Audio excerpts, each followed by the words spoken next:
Les observateurs se demandent souvent la raison pour laquelle les juifs religieux prennent des mesures aussi minutieuses pour choisir les 4 espèces, c'est-à-dire les trogues, les hadassim, le loulav et les haravot, les branches de saule, pour la fête de Sukkot.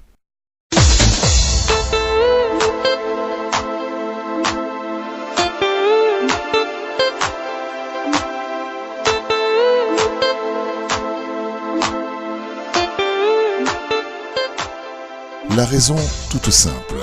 La loi juive est très précise en ce qui concerne les critères de cacheroute des 4 espèces.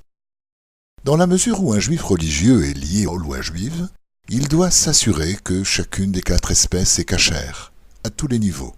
Autrement, il n'a pas accompli le précepte, la mitzvah, telle qu'elle est prescrite.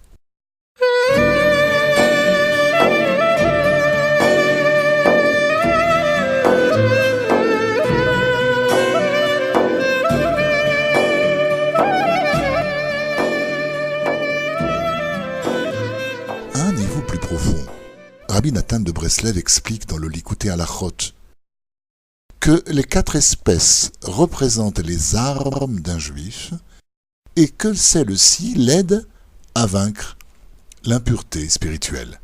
Il est donc facile de comprendre la façon dont les 4 espèces possèdent le pouvoir de rendre meilleure notre relation avec Hachem.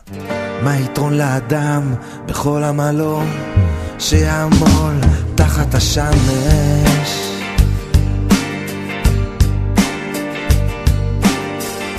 דור הולך ודור בא והארץ לעולם עומדת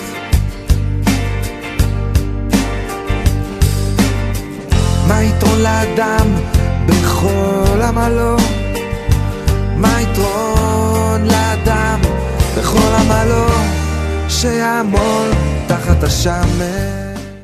À Rosh Hashanah, les Mekatregim, c'est-à-dire les forces spirituelles du mal, déclarent la guerre contre les Juifs.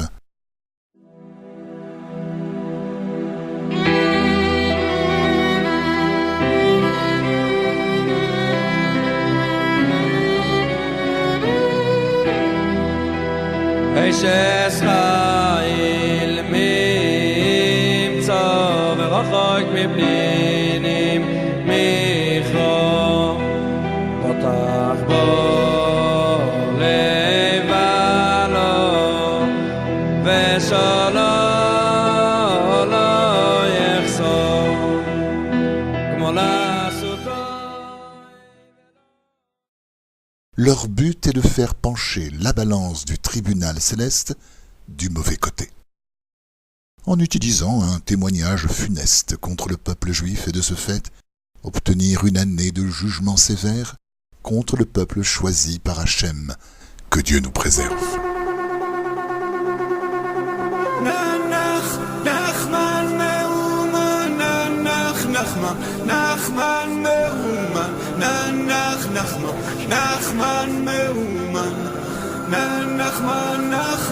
Les jours de fête représentent un moment unique de l'année.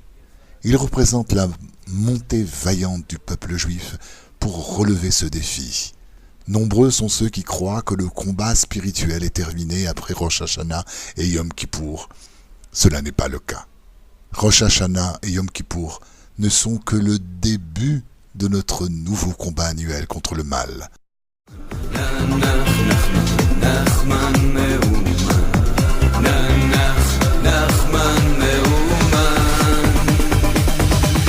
בראש השנה כולנו נוסעים שמחים ונרגשים עולים למטוסים נוסעים אל הצדיק אל הרבי של כולם הוא הבטיח לתקן את העולם.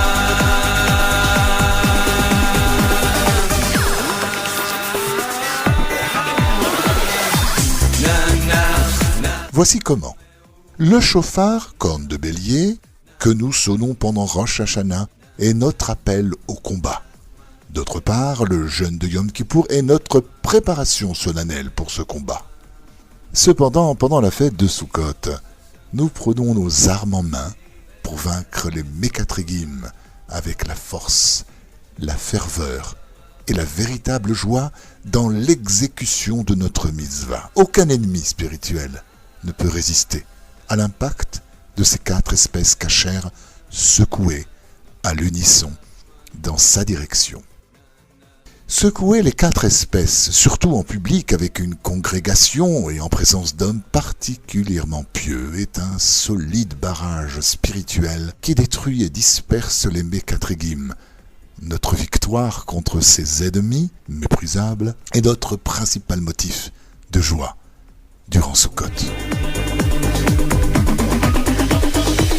ויש צדיק אחד הוא צדיק אמיתי, אני אוהב אותו והוא אוהב אותי, הוא מראה לי את הדרך, הוא מאיר לי את האור, אבא טוב ולך לחזור, נח נחמן מאומן, נח נחמן נחמן מאומן, נחמן מאומן, נחמן נחמן מאומן. Certains accordent énormément d'importance à la beauté des 4 espèces, sans prêter suffisamment d'attention à leur statut face à la cacheroute.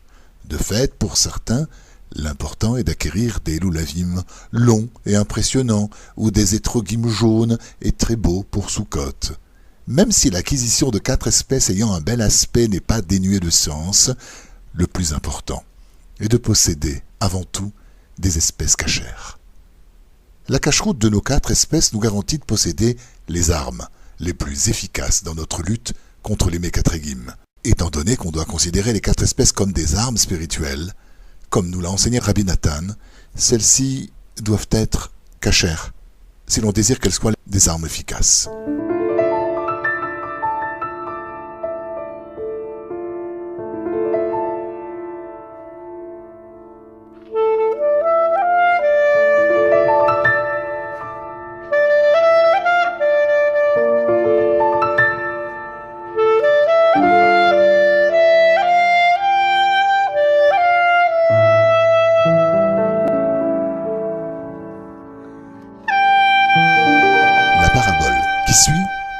Pourra nous aider à comprendre ce concept avec l'amour d'Hachem.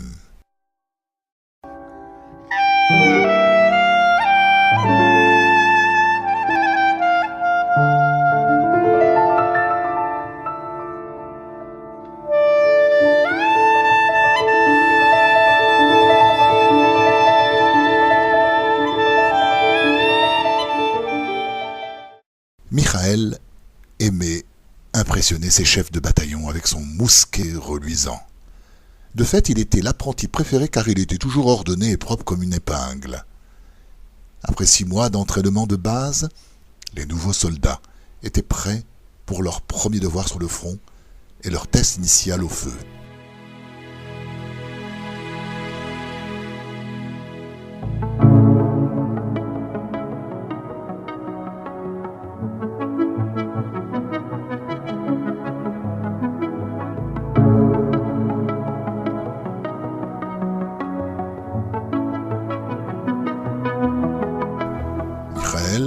N'avait pas réalisé que le combat et l'entraînement au camp étaient des choses bien distinctes, il continuait à nettoyer minutieusement le canon de son mousquet pendant des heures sans fin, jusqu'à qu'il brille comme un miroir. Il se moquait de la carabine de David, qui était toute ternie et poussiéreuse. Contrairement à Michael, qui n'aimait pas beaucoup tirer avec son arme, de peur qu'elle soit recouverte de suie et qu'elle devienne sale.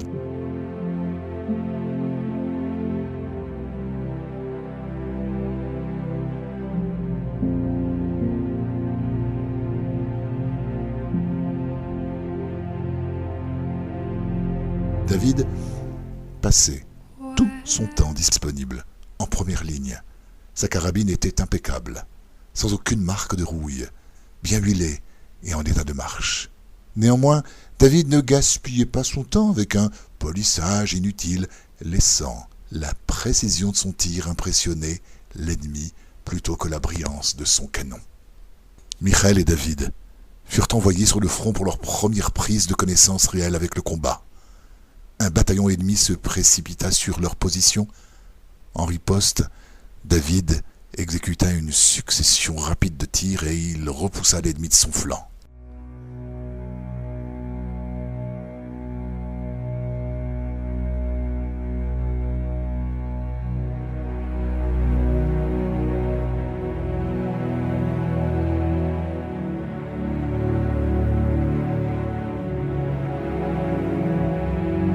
De son côté, Michael ajusta son mousquet, pressa sur la détente et rien n'arriva. Si préoccupé à nettoyer son mousquet, il avait oublié d'insérer le percuteur.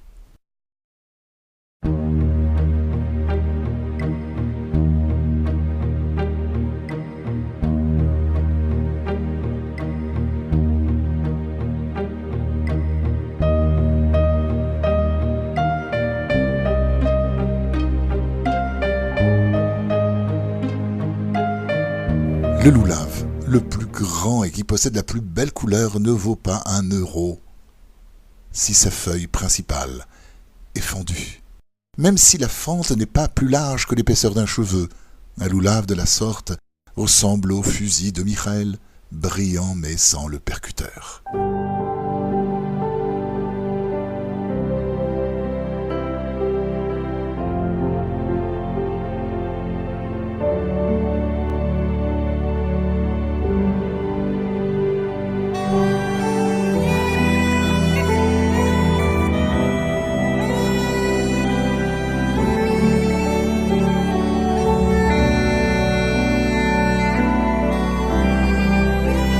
Avec les 4 espèces entièrement cachères, même si elles ne sont pas les plus grandes, les plus belles et les plus impressionnantes, on peut gagner le combat spirituel et se débarrasser de la présence du mal. Si nous réussissons à être les vainqueurs de ce combat, nous ajouterons de la sainteté dans nos foyers et dans nos cœurs.